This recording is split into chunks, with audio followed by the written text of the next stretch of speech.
Hallelujah. Once again, mga kapatid, blessed and wonderful 70 Sabbath sa ating lahat. At sa araw na ito, mga kapatid, meron na naman tayong pagninilay-nilayan na salita ng ating alayan. Dito natin makikita sa sulat ni Matthew Jacob or the book of Matthew. Ito ang mga sinasalitaan ng ating Messiah when He was here in this earth. At ating pagninilay-nilayan ang mga sinabi ng ating Messiah. Okay. Matthew chapter 10, and mag-uumpisa tayo dito sa verses 11 hanggang kung saan tayo dadalhin ng banal na Espiritu na magtuturo sa atin sa salita ng ating Bisaya. Matthew chapter 10 verse 16 tayo mag-uumpisa. Look, I have sending you out as sheep among wolves. You must be as wiser than the serpents, but as innocent as doves. Be aware of people, but because they will handed over you the counsels or to councils, and they will beat you in their assemblies. They will bring you before governors and kings because of me, so that you can testify to them and to the Gentiles. When they hand over you,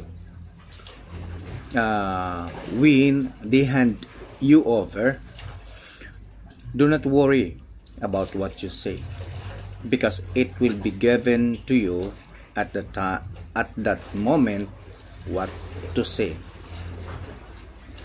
It will not be you who is talking, but the Spirit of your Father speaking through you. Okay. So itong passage na ito, mga kapatid, itong sinasabi ng ating Messiah dito sa verse 16 hanggang verse 20 dito sa Matthew 10. Ito'y pagpapaalala ng ating Messiah sa darating na panahon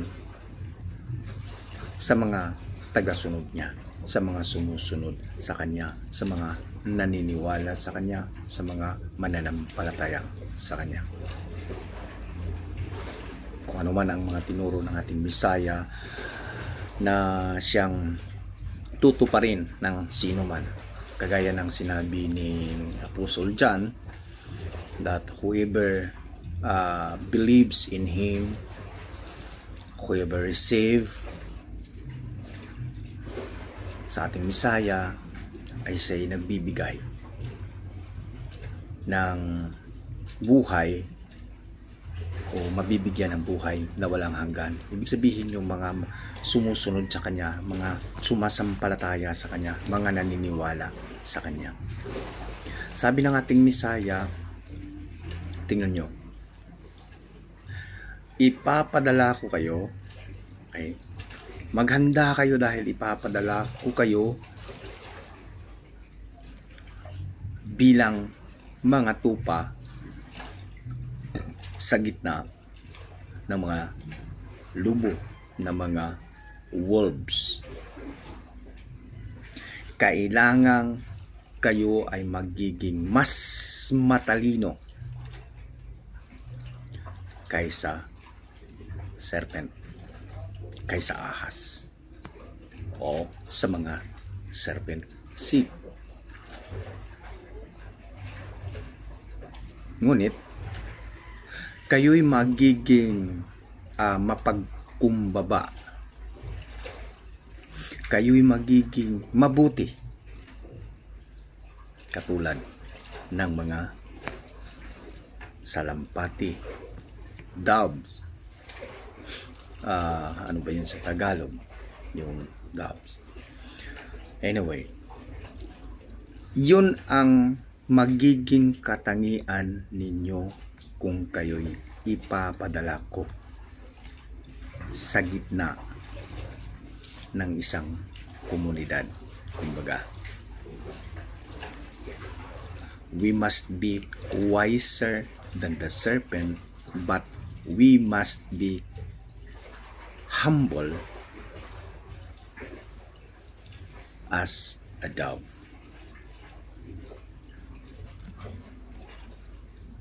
Ngayon mga kapatid, alam natin kung anong mga karakter, anong attitude ang tinatawag ng ating Misaya na mga wolves. Lubo sa Bisaya. Mabagsik. Kumbaga, ma-pride. Dahil nga, ang feeling nila, they are strong enough to subdue, to conquer ng kung sino man. Kaya nagbabala ang ating Misaya, you must be wiser than the serpent, and humble and innocent as a dove.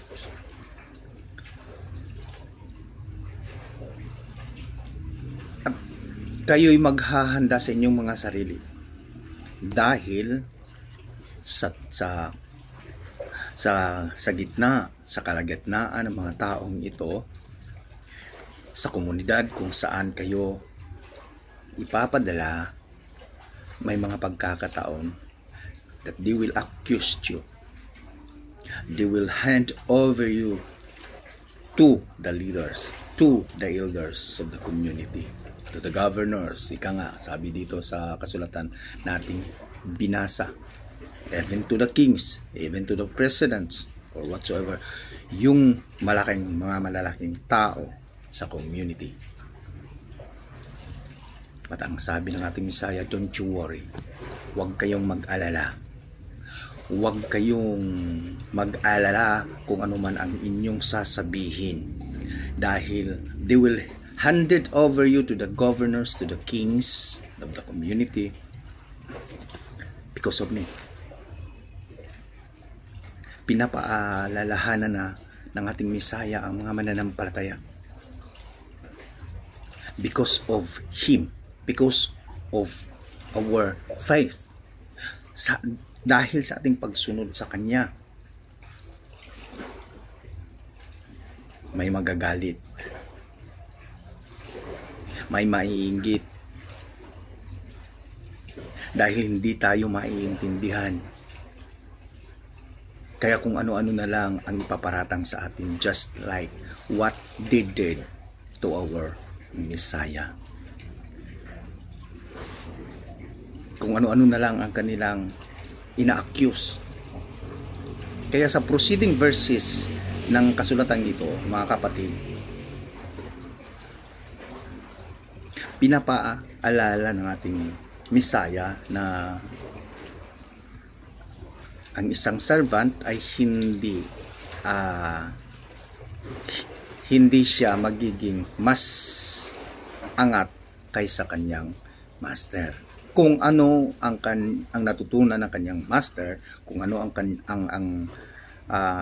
nararanasan ng kanyang master, yun din ang kanyang mararanasan. So, pinapaalala na ng ating Misaya kung ano ang kakahinatnan natin sa bandang huli, sa bandang sa panahon ng tayo naman ang tatayo sa ating pananampalataya at pananalig sa ating alahayang. Ngunit He is promising us. He will make His promise. Sabi niya, huwag kayong mag-alala kung ano man ang inyong sasabihin sa harap ng mga governors, sa harap ng mga elders, sa lahat ng mga hari dyan sa panahon yan. Dahil hindi naman talaga kayo ang magsasabi sa kanila ng mga salita na dapat ipaparating sa mga taong yun sa moment na yun, kundi ang banal na espiritu ng ating Ama. Yun ang in-emphasize ng ating Messiah. Don't you worry of what you have said to them, because the Spirit of your Father will speak to them through you. Tayo ba'y naniniwala sa sinabi ng ating Messiah sa ganong sitwasyon? For me, absolutely yes. Dahil nararanasan na natin ang mga sitwasyong iyon. Hindi man ganun ka-intense, pero nararanasan ko na mismo sa sarili ko ang sitwasyon na iyon. I don't know what the word or ano ang sasabihin ko sa kanila sa time na yun. But when I prayed to my Father, to our Father, to our Heavenly Father, my mouth spoke. That even me, I am an audience. I am an audience at the time. Kaya naaalala ko lang, mga kapatid, ang passage na ito, na ito'y nagpapatunay that the words of our Lamb, the words of our Messiah, and the words, the whole, ang lahat, and all, lahat ng mga kasulatan, lahat ng mababasa natin sa ating tinatahak na pananampalataya, lahat ng mga pangako ng ating Ama through the prophets, through the mouth of prophets, and eventually to the mouth of our Messiah itself, na siya na mismo ang nagsasabi. Hopefully mararanasan o nararanasan ito ng mga mananampalataya, ng mga sumusunod sa Kanya, sa ating Ama, na nagsisikap na makasunod sa Kanyang kalooban.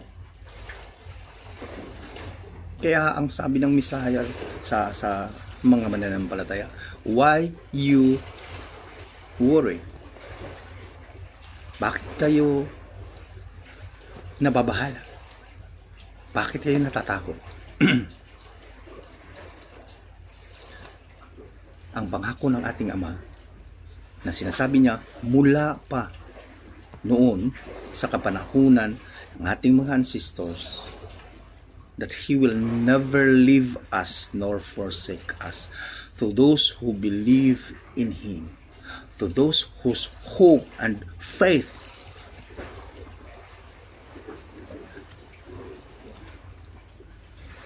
na inilagay ng mga sino man na mananampalataya, at ang kanilang pananampalataya ay nandoon sa Kanya. Yan ang Kanyang pangako, that He will never leave us nor forsake us. Kaya kailangan lang natin tumayo, tumindig. We will stand firm to our faith and to our Elohim, to our Elohim. Hallelujah. So, ako'y tatalon, mga kapatid, dito sa verse 26 sa pagbabasa. Titingnan natin ang sinabi pa rin ng Messiah ang kanyang babala sa bawat isang mananampalataya, sa bawat sumusunod sa kanya. Sabi niya, however, do not be afraid of those who threatens you, because the time is coming when the truth will be revealed. All secret plots will be made known. So, huwag kayong mag-alala.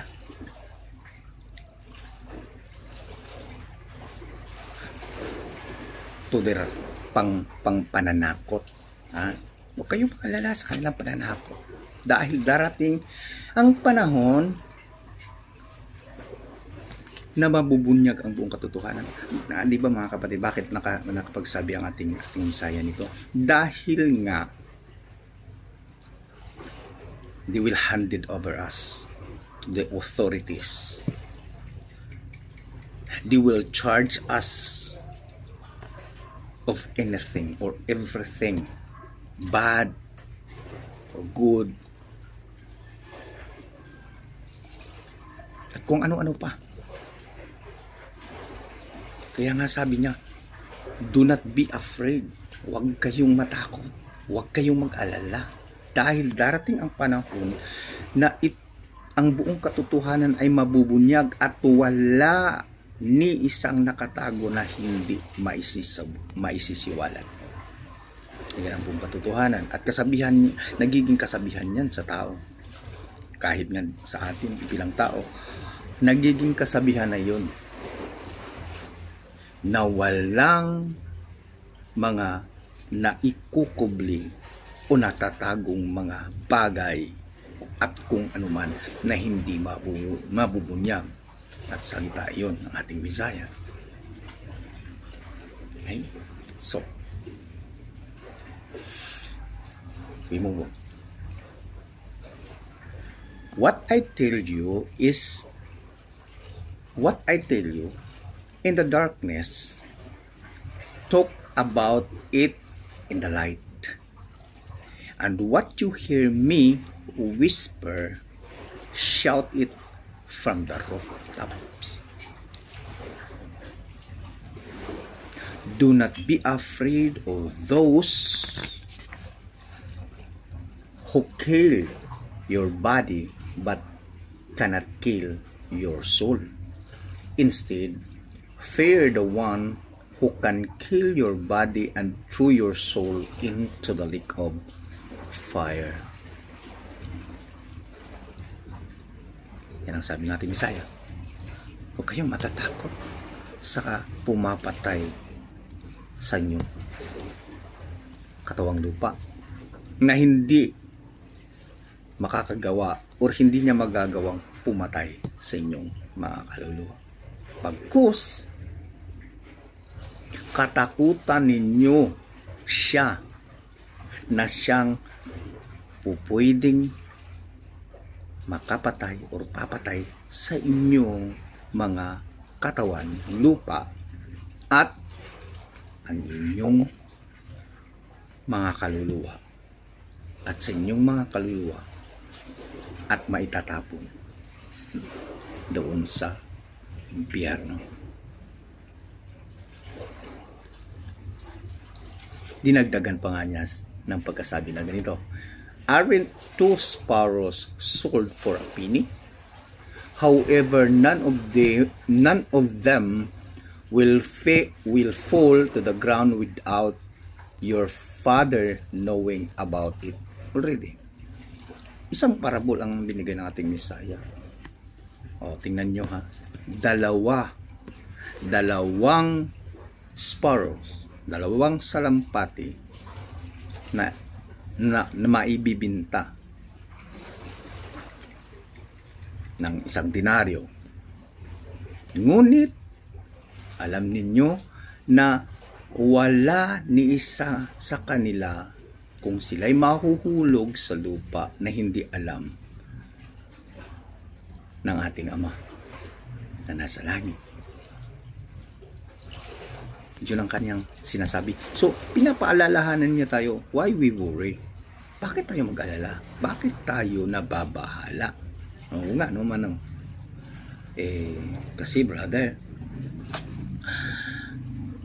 sino bang hindi nababahala kung wala na makain ng pamilya mo, wala na makain ng mga anak mo, wala nang maitutustos mo sa pangangailangan ng pamilya mo. Iyan nga ang sabi ng ating Misaya. Why you worry? Bakit kayo mababahala? Bakit kayo nag-alala? Alam ng Ama ang inyong mga pangangailangan. And sabi niya, even the hairs on your head are all accounted for. So kahit na itong mga hibla ng ating buhok sa ulo, bilang ng ating Ama. Diba? Sino bang tao makakabilang sa ating buhok? Scientifically, maybe. Hindi po ako sure kung mabibilang. But, sa ating teknolohiya ngayon, maybe. Pero, tingnan nyo mga kapatid, saan ba galing ang technology ngayon? Saan ba nanggaling ang kaalaman ngayon na ating nakikita, ating na-experience? Di ba galing sa Ama? So, ito'y nagpapatunay na alam ng Ama kung ano man ang ating magagawa, gagawin, at kahihinatnan. So, why we worry? Ang sinabi ng ating Misaya, do not be afraid. You are worth more than many sparrows. Yun ang kanyang sabi. Bakit nga ba? No? Bakit nga ba ang tao ay puno ng kabalisahan? Bakit nga ba ang tao ay puno ng pag-aalinlangan? Kaya nga maraming mga so-called believers na tumaliwas, tumakbo, umatras sa kanilang pananampalataya, kung ano man ang kanilang pinaniniwalaan dito sa sinasabi ng kasulatan, lalong-lalo na sa katauhan ng ating Misaya. Ang daming umatras, ang daming lumiko, ang daming nagsa-sideways. Minsanang nakakatamasa sa habag ng ating Ama through our Messiah. Minsanang nadarama ang kabutihan, ang pagmamahal at ang pag-ibig ng Ama through our Messiah ng mga individual. Ngunit dahil sa kabalisahan, dahil sa nagkukulang ba ng pananampalataya, or taken for granted lang ba ang pagyakap sa sinasabi katotohanan na natutuklasan? But anyway, our Messiah predicted on it already. Kaya meron siyang parables dito pa rin sa kasulatan na sinulat ni Matthew. Yung parables ng the seed and the sower. Yung apat na karakter ng mga mananampalataya.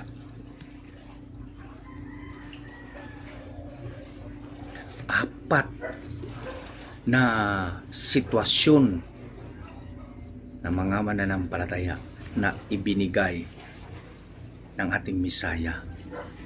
Isinalaysay niya sa pamamagitan ng parabulo. Ngayon.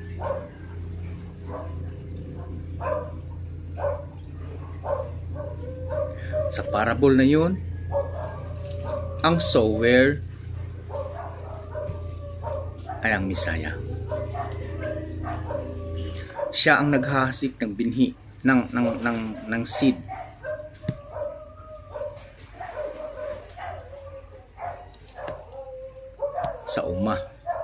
kung sa Bisaya pa, in the ground, in the field, pagtataniman. Merong nahulog na mga seed doon sa daan. Sa daan pa lang may mga nahulog na. Pagdating naman doon sa ibang seed kung saan napupunta, sa mga maraming mga bato na kukunti lang, manipis lang ang lupa. May mga nahulog doon sa tinatawag sa Bisaya na sampinit, or yung damong maraming tinik na yung damong gumagapang parang weed. At ang pang-apat, yung mga seed na doon nakalapat sa nakahandang taniman. So alam na natin mga kapatid, karamihan sa atin, alam na natin ang parable na yun. Ngunit dahil nga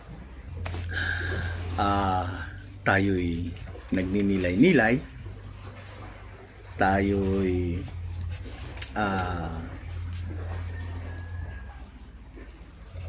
tawag dito, nag-aaral o pinag-aaralan natin ang kanyang mga salita, kaya napabanggit natin ulit ito.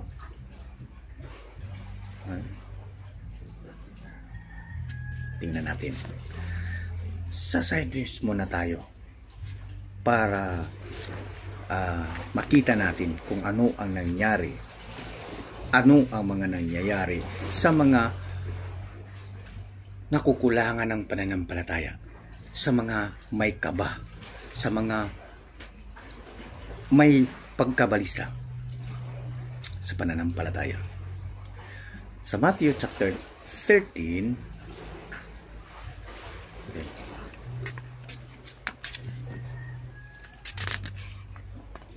Matthew chapter 13 verse 18, ito ang nasusulat.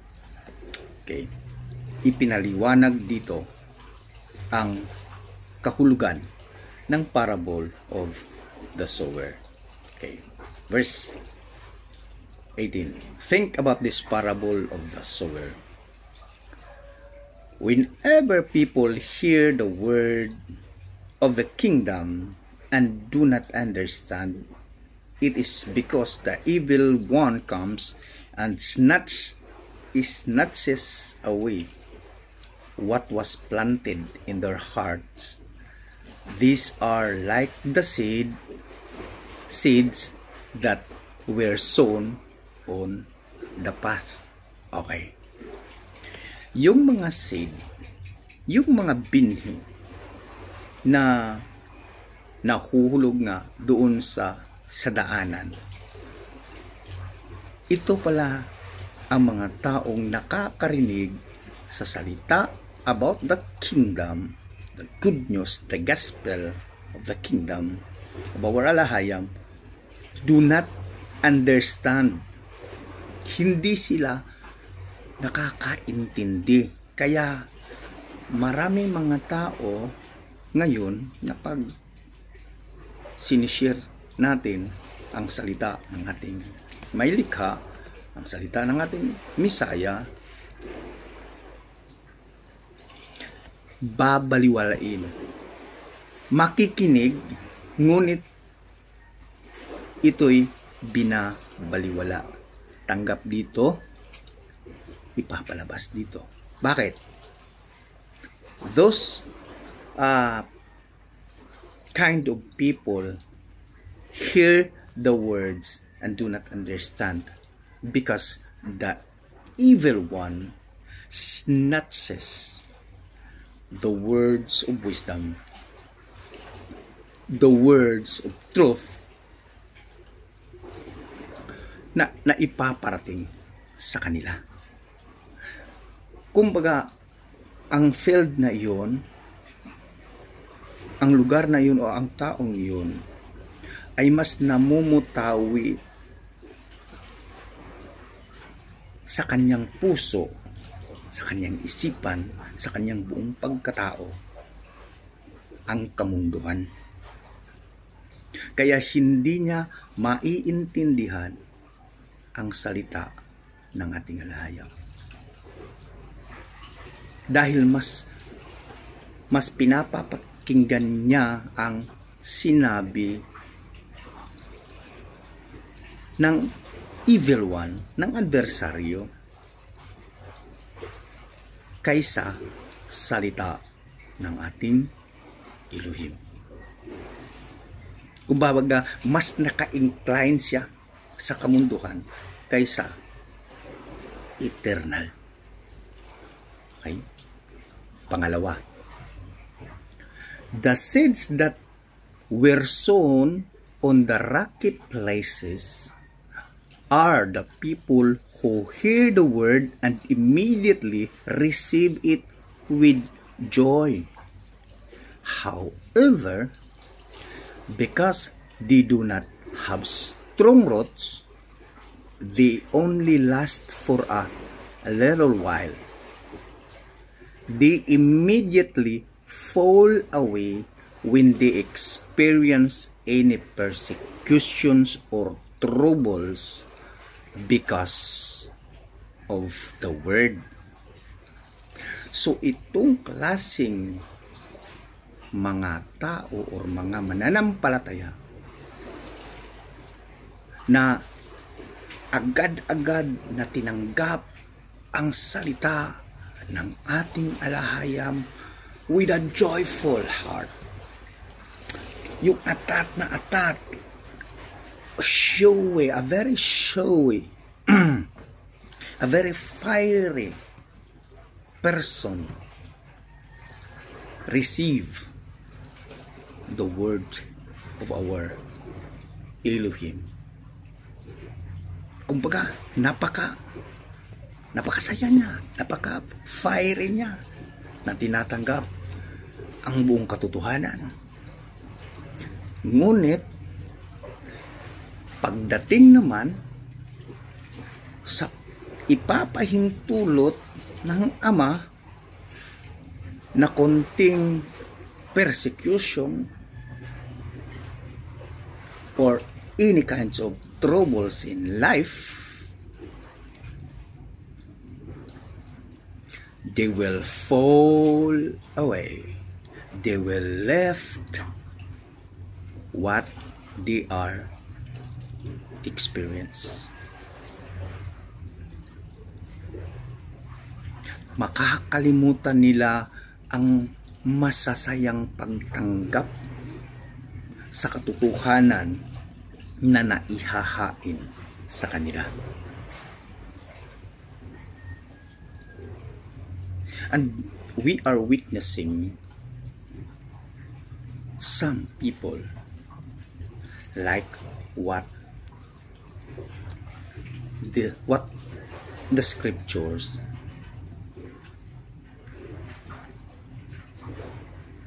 na ating binasa. Okay? So, pangatlo, the seeds that were sown among the thorns are the people who hear the word, but because of the cares and worries of this world and the deceitfulness of wrongly obtained wealth, the word get choked out and does not bear any fruit. So yung field na napaglagyan ng seed or the word sa mga puso ng taong nakakarinig, gustong-gusto nilang sumunod. gustong-gusto nilang tumatalima.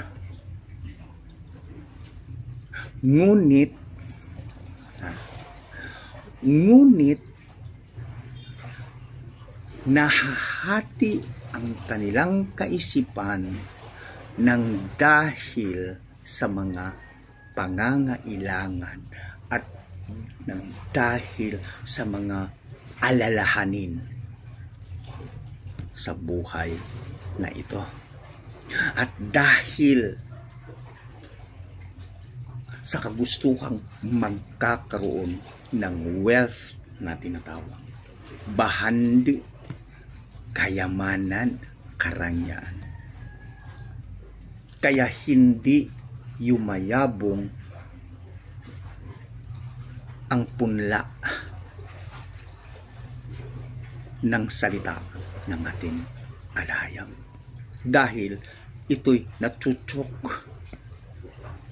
Sa Bisaya pa, gituok, natuok.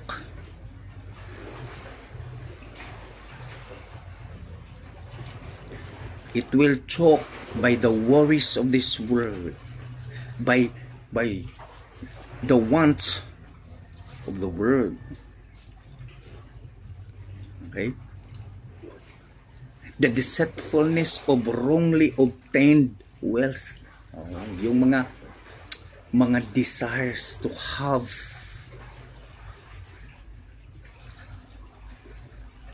wealth, to have kayamanan.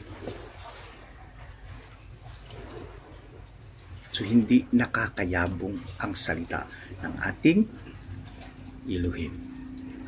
Okay? So pang-apat, the seeds that were sown in good ground with good soil are the people who hear the word and understand. They produce good fruit. Some of them will produce 100-fold, others will produce 60-fold, and others will produce 30-fold. So Messiah Yahushua told them another parable.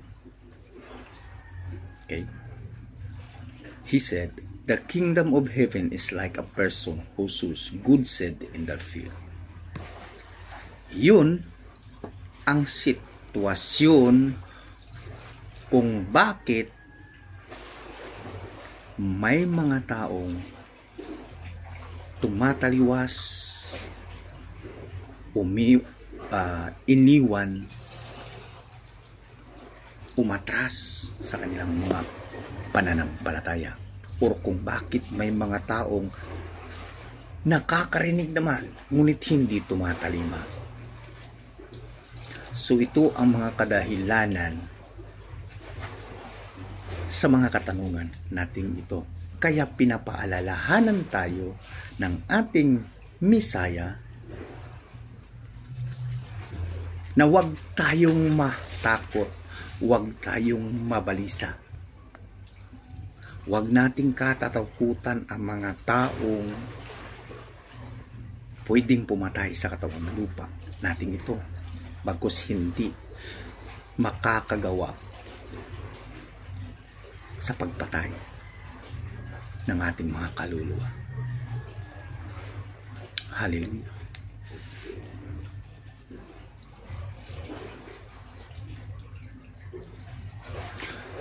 Do not be afraid of those, okay?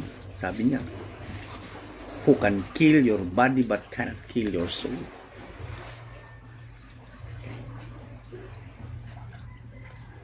Hallelujah.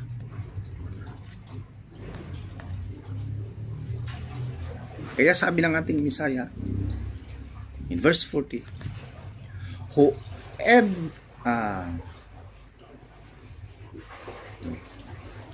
verse 38 nga pala, the person who does not pick up their stick and follow me is not worthy of me. Okay?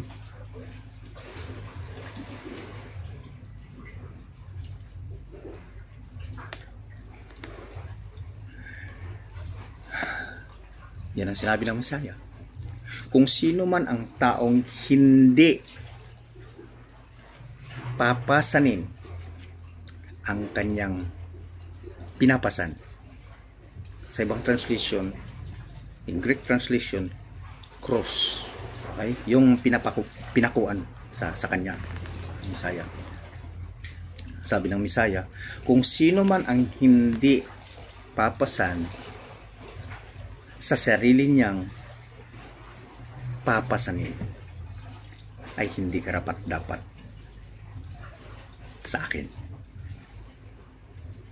At wag din tayong mag-alala, mga kapatid. By the way, wag din tayong mag-alala at wag tayong mababahala kung mismo ang ating kamag-anak, mismo ang ating kapamilya ay magiging matatawag nating kaaway sa pananampalataya o hindi naniniwala sa atin dahil may nakasulat na ang ating Messiah na ang nagbabala dito. Okay? Kaya sabi niya, meron pa tayong babasahin. Sabi niya, verse 32, therefore, everyone who acknowledges me before people, I will acknowledge them before my Father who is in heaven. Anyone who denies me before people, I will deny them also before my Father who is in heaven. Okay. Magandang translation din talaga itong truth scripture. Maganda ang kanyang mas pinasimplify niya ang English version na ginamit niya. Okay? So, yan ang sinasabi ng ating Messiah. Do not be worried. Okay? So, sabi niya, mas mahal pa kayo kaysa mga sparrows. Dahil, special kayong gawa ng Ama. Diba? Kung titingnan natin ang sinabi ng ating Messiah, kaya sabi niya, huwag niyo naman akong i-deny. Anyway, inano lang natin ang salita or ang conversation. Pero ito ang kanyang sinabi. Pagkatapos niyang sinabi na, do not be afraid, you are worth more than many sparrows. Kasunod noon sabi niya, therefore, anyone or everyone who acknowledges me before people, I will acknowledge them before my Father who is in heaven. So, kung sino man ang kumikilala sa akin, kumbaga, kung sino man ang ipinaglalaban ako at hindi ako dininay, hindi nila tawag dito sa Tagalog. Sorry. Hindi nila ako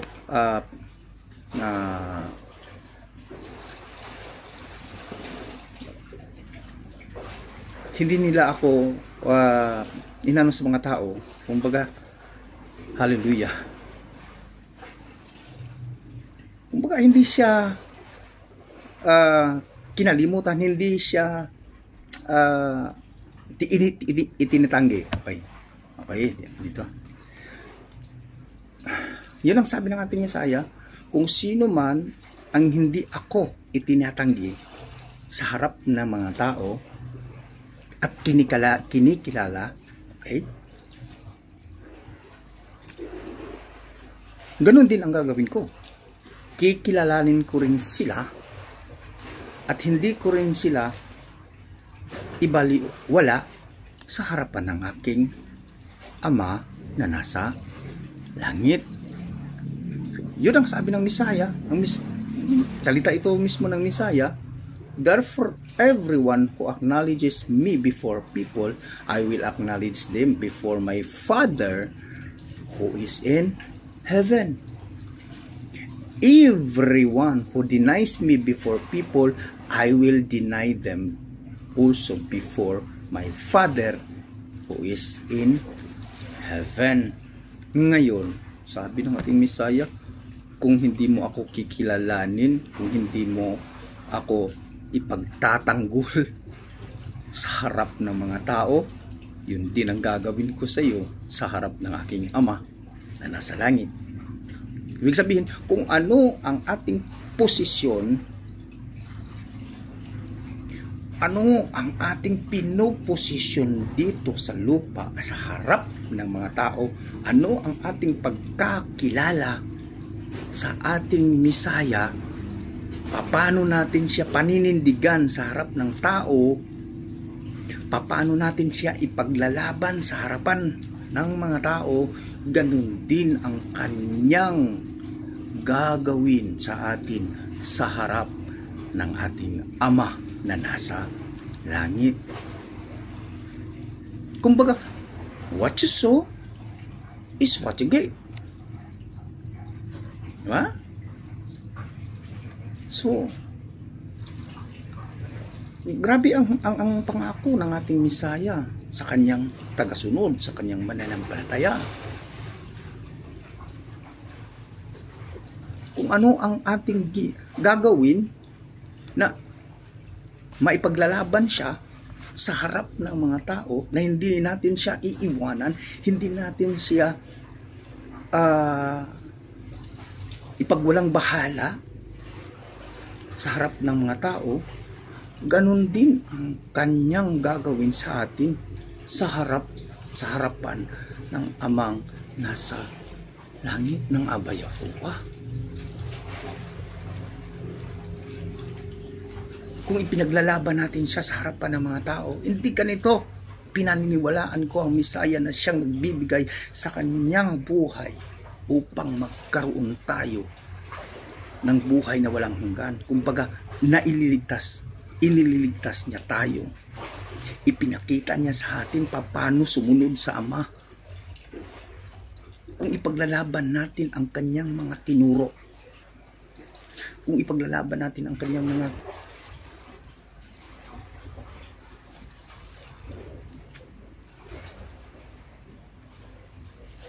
pinasunod, mga itinuturo niya sa atin, ipaglalaban din tayo ng ating Misaya sa harapan ng ating Ama. Although alam na ng Ama, yes, baka magsasabi na naman ang mga ritubadong mga tao, mga namimilusupong wala sa lugar. Baka sasabihin namin, alam naman ng Ama ang buong pangyayari. Bakit ba ganun ang sinabi ng Misaya?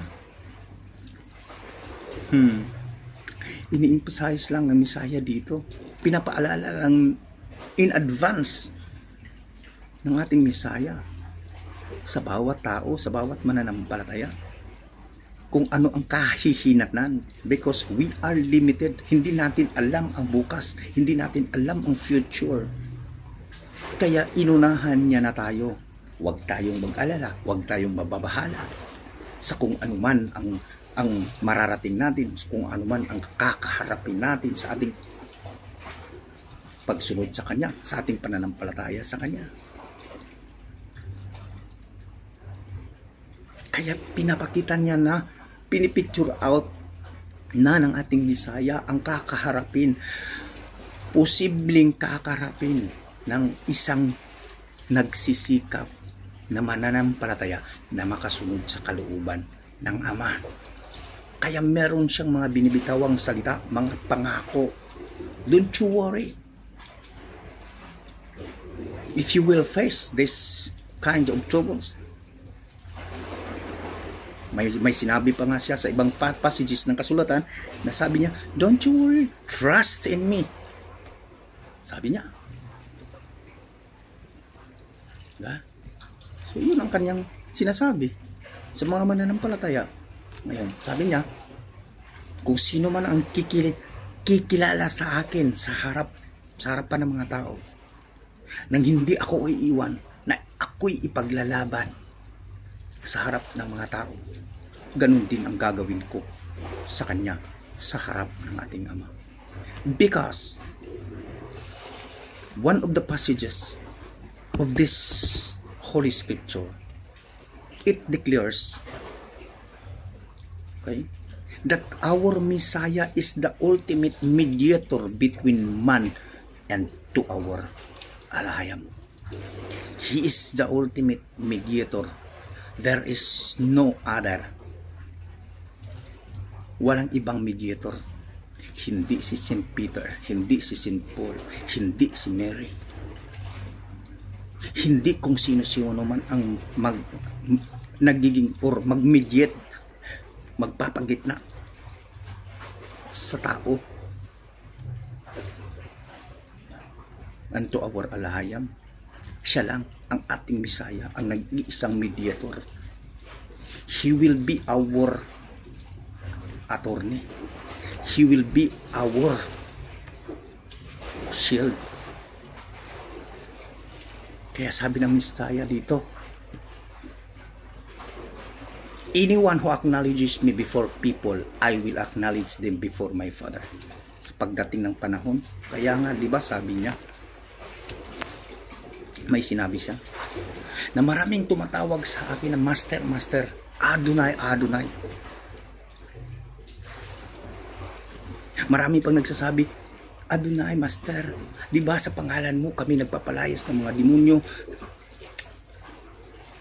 kami nagpapagaling ng mga may sakit sa pangalan mo. Ngunit anong sabi niya sa mga taong yun? Di ko kayo kilala, mga gumagawa ng paglapastangan ng Torah.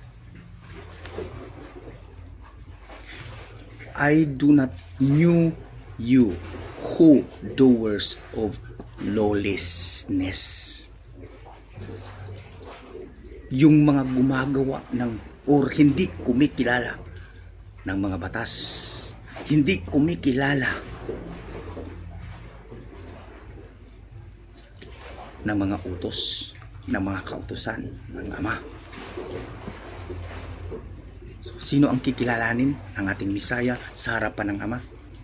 Yung mga sumusunod sa Kanya, yung mga kumikilala sa Kanya, yung mga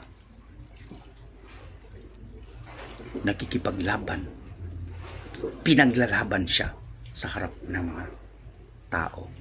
Yun din ang Kanyang ipaglalaban sa harap ng Ama.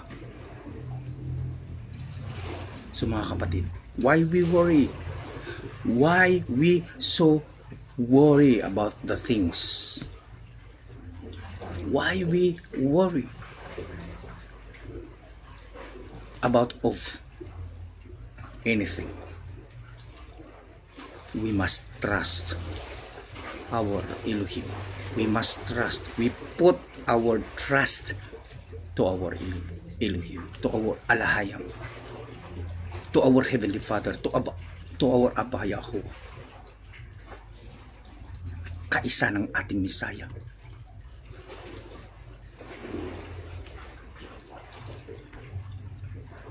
Kaya sabi ni David when he was sung,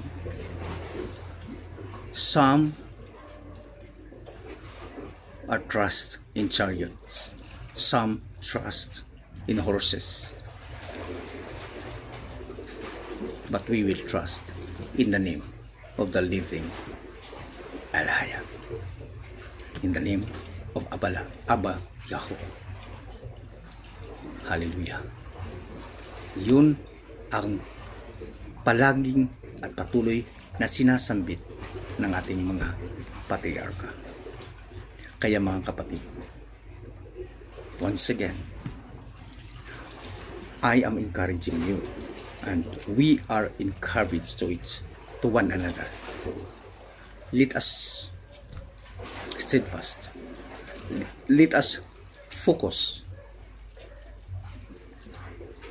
Let us put our trust and confidence to our Alahayam. Hallelujah. Kahit anumang mangyari, sabi ni Pablo sa kanyang isa sa mga kanyang mga sinusulat, we must fight the good fight of faith. At sabi pa niya, if we die, we die to our alahay. To alahay. If we live to our alahay. So even we die or live, we belong to our alahayang. Hallelujah. Kaya mga kapatid, tuloy-tuloy ang laban at pagsikapang masunod ang kanyang kalooban. Be blessed, and once again, happy Sabbath. Shalom. I love you all, brethren. Hallelujah.